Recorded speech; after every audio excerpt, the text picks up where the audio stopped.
Filho de Marília Mendonça emociona a avó durante a apresentação do Dia das Mães. Durante a celebração do Dia das Mães, o filho de Marília Mendonça, Léo, de apenas 3 anos de idade, comoveu sua avó, Dona Ruth, durante uma apresentação que foi compartilhada em uma rede social por meio de um vídeo. Na apresentação, Léo aparece vestindo uma roupa com um coração no peito, no qual está escrito o nome de sua avó. A apresentação começou com uma música cantada por Léo e seus colegas de classe. Ao final da apresentação, o menino correu em direção aos braços da avó, ainda emocionada. O vídeo ainda mostra Léo pintando o nome de Dona Ruth e brincando com ela.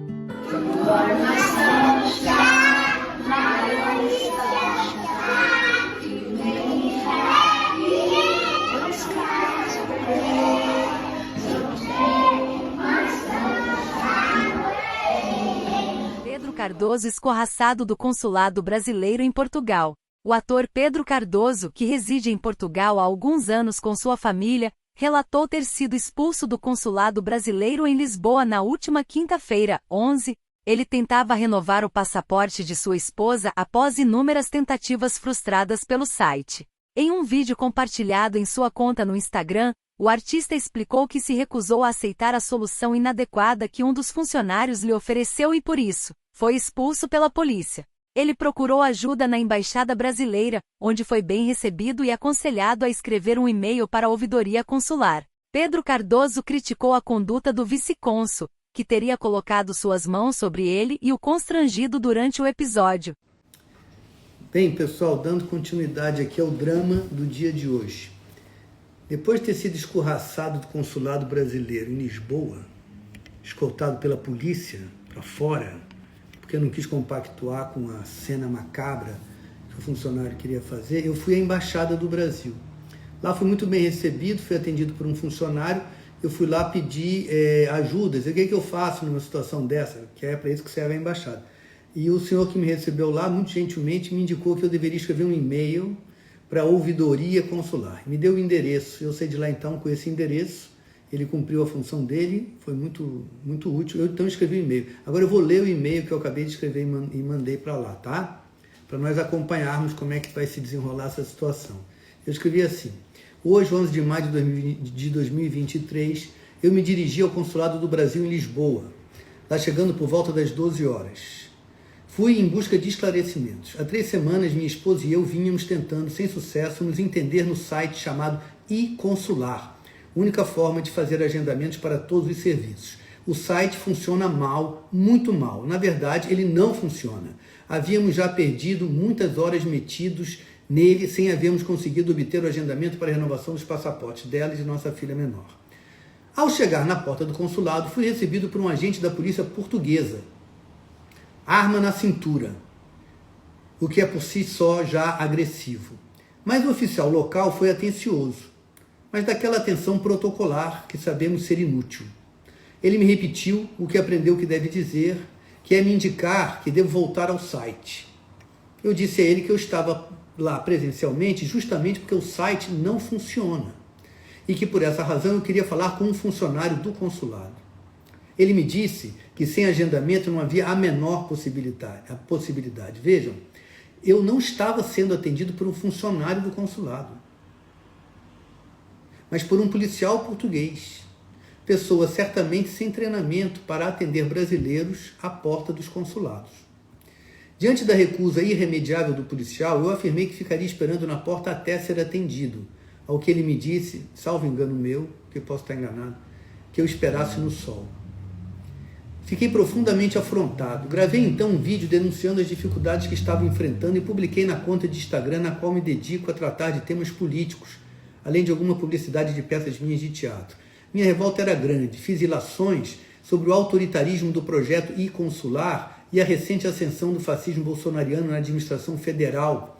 Num arrobo de irritação, queixei-me do cônsul, a quem não conheço, reclamando a presença dele para atender o público em lugar de ficar passeando pela Europa. Enquanto gravava, eu ouvi a voz de alguém dentro do consulado dizendo: ele está gravando. E uns minutos depois chegou-se à entrada uma pessoa e me perguntou o que se passava. Antes de eu responder, eu agradeci que ele tivesse vindo me atender. Julguei que era um atendimento, o que ele tinha vindo me fazer, ingenuidade minha. ao que ele se disse ser vice-cônsul, ou um cargo com a palavra cônsul, eu não sei ao certo, mas não lembro dele ter me dito o nome. A aproximação do funcionário do consulado foi mansa a princípio. Eu lhe expliquei os 2 serviços que não estava conseguindo obter, ele me deu algumas orientações sobre um deles, agradeci, ele nada disse sobre o modo de resolver o agendamento dos passaportes, e eu disse que, além dos serviços para os quais eu buscava ser atendido, eu gostaria de fazer uma enorme reclamação pelo desrespeito com que o consulado trata os brasileiros. O desrespeito é o próprio e-consular, única porta de entrada para os serviços consulares. Talvez vice-cônsul, então, me convidou a entrar no consulado e me levou até a sala de espera que fica logo mesmo à entrada. Havia pouco mais de umas 20 pessoas esperando para ser atendidas. Eu imaginei que o funcionário iria me tirar uma senha e que eu seria atendido por alguém que dirimiria as minhas dúvidas, como eu estava pleiteando. Mas não foi isso que aconteceu. O talvez vice-cônsul, tendo-me ao lado, dirigiu-se aos que esperavam com voz potente e lhes perguntou se dentre eles havia alguém se sentindo desrespeitado. Eu me escandalizei. As pessoas ficaram constrangidas e se sentiram acuadas com a pergunta petulante e inapropriada do funcionário. Então, aquele inquérito coletivo não era um abuso e uma invasão na intimidade das pessoas? Fiquei indignado. E antes que alguém respondesse, eu disse que eu não participaria daquele inquérito nefasto.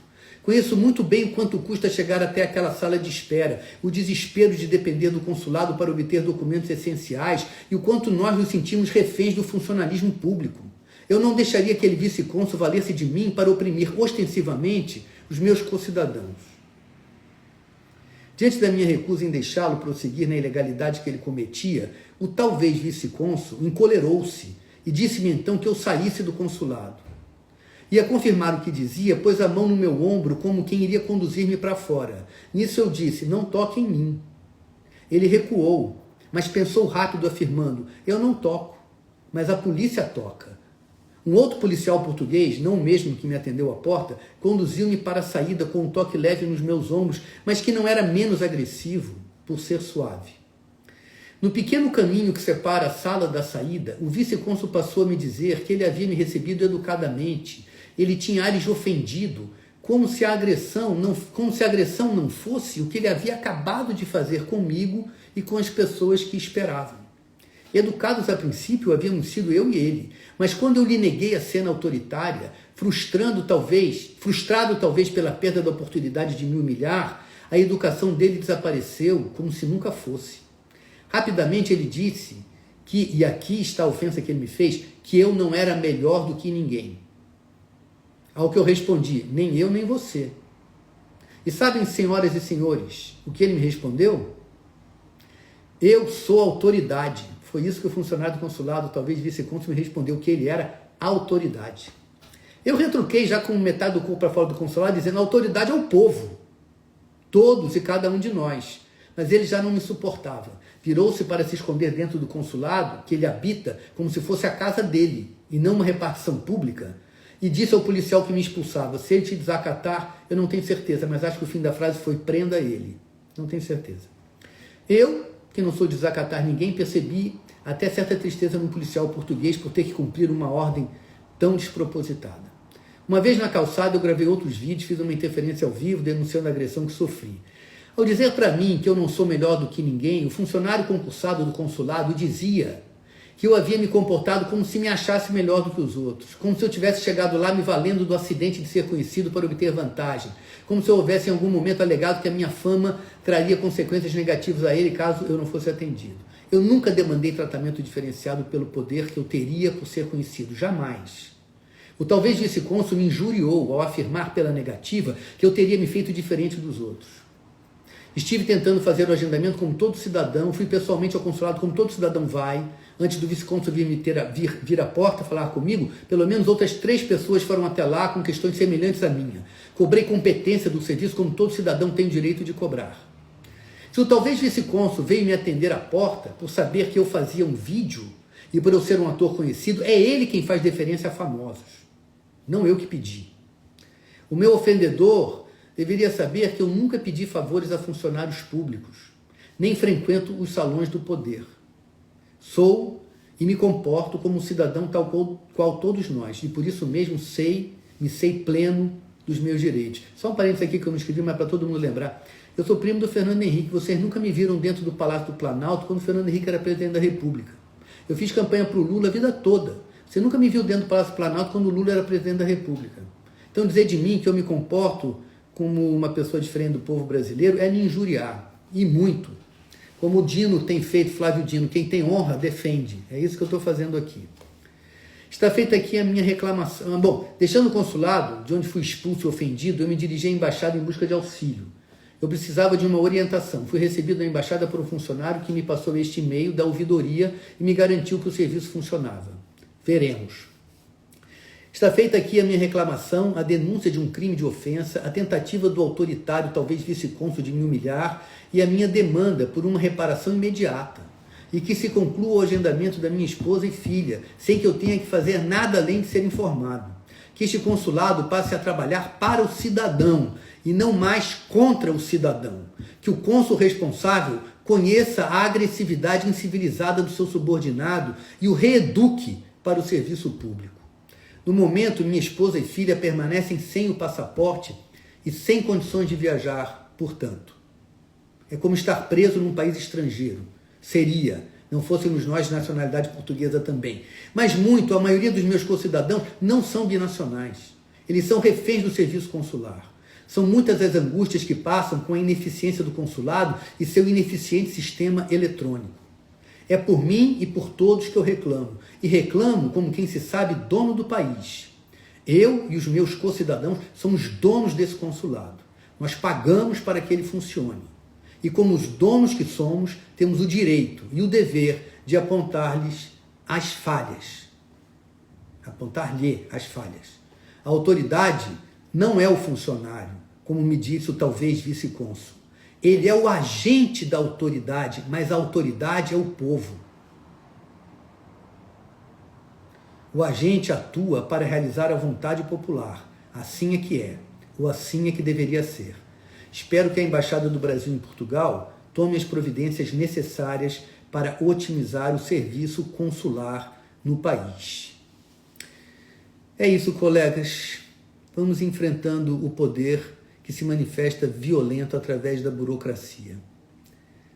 Uma boa tarde para todos. Gretchen eleva a temperatura das redes sociais e mostra o bumbum sem filtros. A cantora Gretchen surpreendeu seus fãs ao compartilhar um close no seu bumbum sem filtro em uma foto na praia neste domingo 7. A imagem foi tirada pelo seu marido, o músico e influenciador Esdras de Souza. No Instagram, Gretchen aparece usando um biquíni minúsculo que realça a cintura e as nádegas, enquanto seus braços estão erguidos. Na legenda, a cantora diz que está se refrescando do calor em Portugal. Júlio Rocha e Caroline Klein. Nasce filha caçula. No dia 9 de maio, nasceu a filha caçula do ator Júlio Rocha com Caroline Klein, a pequena Benedita. Júlio anunciou o nascimento da bebê nas redes sociais e compartilhou um vídeo da recém-nascida sendo segurada por uma enfermeira. O ator expressou sua emoção e agradecimento aos fãs, dizendo que estava exausto após um trabalho rápido e que queria compartilhar mais detalhes da história futuramente. Além de Benedita, o casal também tem 2 meninos, José e Eduardo. Idosa comemora 107 anos com festa temática da Barbie. Uma festa temática da Barbie em tons de rosa foi preparada para a dona Joana Ricardina, apaixonada por essa cor, em comemoração aos seus 107 anos de idade na cidade de Tiruçu, interior da Bahia. O evento emocionou a aniversariante, que nasceu em 2 de maio de 1916 e possui uma grande família, incluindo 5 filhos, 9 netos, 16 bisnetos e 2 tataranetos. A ideia da festa temática da Barbie partiu da bisneta de Dona Joana, Jaqueline Stefani, que explicou que a bisavó adora celebrar aniversários e ama a cor rosa. Dona Joana ficou animada com a festa, que se tornou viral nas redes sociais. Mãe de Isis Valverde faz desabafo após assumir namoro com um homem 24 anos mais novo. Rosalba Nable, de 57 anos e mãe da atriz Isis Valverde, desabafou nesta quinta-feira, 11, após assumir seu relacionamento com Bruno China, de 33 anos, que gerou comentários nas redes sociais sobre a diferença de idade do casal, que é de 24 anos. Rosalba escreveu em seu Instagram que as pessoas deveriam aprender a ouvir o coração para serem felizes e não se prenderem a um senso moral imposto pelos outros. Ela aconselhou seus seguidores a assumirem seus próprios sentimentos, confiarem mais em seus critérios do que nos dos outros e a pararem de contar seus problemas aos outros e perguntar o que fazer da vida. Rosalba parabenizou Bruno em seu aniversário de 33 anos. Marcos Buais também comentou na publicação, desejando felicidades a Bruno. Depois de 3 anos longe, Zilu passará Dia das Mães com os filhos no Brasil. Zilu Godoy, que mora nos Estados Unidos com o namorado, Antônio Casagrande, decidiu passar o Dia das Mães junto à família no Brasil, após cerca de 3 anos sem comemorar a data com os filhos. A empresária embarcou para o país na última terça-feira, 9, e antecipou sua chegada para aproveitar mais tempo com a família. No entanto, ela retornará aos Estados Unidos pouco depois da data comemorativa devido a compromissos relacionados ao seu podcast, o Coisas de Zilu. Após ter entrado em uma batalha judicial com o ex-marido Zezé de Camargo há alguns anos, Zilu se disse decepcionada com os filhos, mas eles posteriormente se entenderam. Vanessa, filha de Zilu, visitou a mãe nos Estados Unidos em agosto de 2022, após 2 anos sem vê-la devido à pandemia da Covid-19.